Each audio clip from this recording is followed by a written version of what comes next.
Hi everyone, happy Sunday. ദീപയാണ് കേട്ടോ.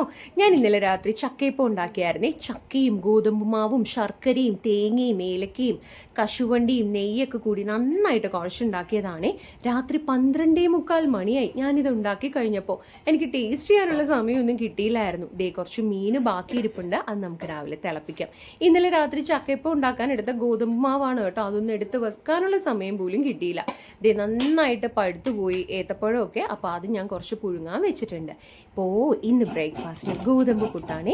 ഇത് ഞാൻ ഒരു പാക്കറ്റ് വറുത്ത ഗോതമ്പ് പൊടി, ഈ മില്ലുണ്ടല്ലോ, അരിപ്പൊടി മുളക് പൊടി ഒക്കെ പൊടിക്കുന്ന മില്ല്, അവിടെ നിന്ന് മേടിച്ചതാണ് കേട്ടോ.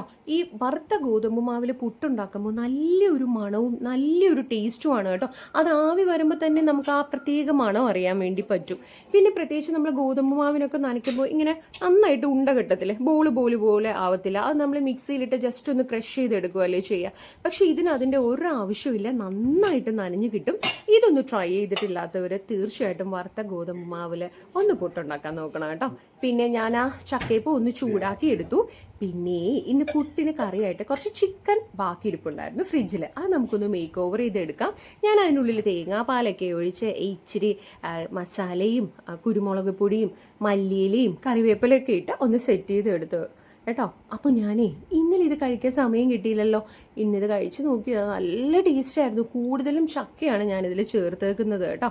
അപ്പോൾ കിച്ചുമൂന് ഇന്ന് ട്യൂഷന് ഉച്ചയ്ക്കാന്നേ. കിച്ചു രാവിലെ ഇരുന്ന് കുറച്ച് പഠിക്കുവാന്ന് കേട്ടോ. മാത്സ് ഹോംവർക്ക് ഉള്ളത് ചെയ്യുവാന്ന് കേട്ടോ അവൻ. പിന്നെ ഇന്ന് ഉച്ചയ്ക്ക് ചോറിന് വേണ്ടിയിട്ട് നമുക്ക് കോവയ്ക്ക മെഴുക്ക് വരട്ടാം. കോവയ്ക്ക നന്നായിട്ട് പഴുത്തു പോയി കേട്ടോ, പക്ഷെ കളയാൻ പറ്റത്തില്ലല്ലോ. അത് കാരണം ഞാനത് അരിഞ്ഞെടുത്തായിരുന്നേ. ഇന്നലെ ഞങ്ങളുടെ ഇവിടുത്തെ മുക്കോലിക്കൽ ദേവീക്ഷേത്രത്തിൽ പൊങ്കാലയായിരുന്നു കേട്ടോ. എനിക്ക് ഇടാൻ പറ്റിയില്ല. അത് കാരണം നെയ്ബേഴ്സ് എല്ലാവരും വീട്ടിൽ നിന്ന് പ്രസാദങ്ങൾ കൊണ്ടുവന്ന പാത്രമാണേ.